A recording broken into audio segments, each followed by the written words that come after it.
எனக்கு அந்த கரடி பொம்மை வேணும் வேணும் வேணும். சொன்னா கேளுடா செல்லம், இப்ப அம்மா கிட்ட காசு இல்ல. அம்மா அந்த கரடி பொம்மை ரொம்ப அழகா இருக்கும்மா. ப்ளீஸ்மா வாங்கி கொடுங்கம்மா ப்ளீஸ். பாருடா செல்லம், அம்மா கிட்ட சுத்தமா காசு இல்ல. காசு இருக்கப்ப கண்டிப்பா வாங்கி தரேன், அழாம வா. தூங்க முஞ்சி ஏந்திர. உங்க அம்மா வேலைக்கு போயிருக்காங்க, அதான் நீங்க இருக்க சொன்னாங்க. இந்த டேபிள்ல இந்த டேபிள்.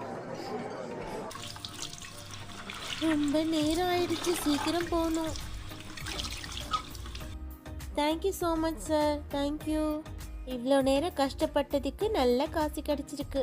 இந்த அந்தாண்ட கிண்டிவே கூட்டிடா. பேசாம விடுறா, கைய விடுறா, கைய விடுறா, டேய் கைய விடுறா. அம்மா வந்துட்டாங்க. ஆண்டே என் செல்ல குட்டிங்களா, உங்களுக்கான சர்ப்ரைஸ். உங்க அம்மாவும் உங்களுக்கு எல்லாமே வாங்கி கொடுக்கறாங்க. நான் இந்த வீடியோ லைக் பண்ணுங்க.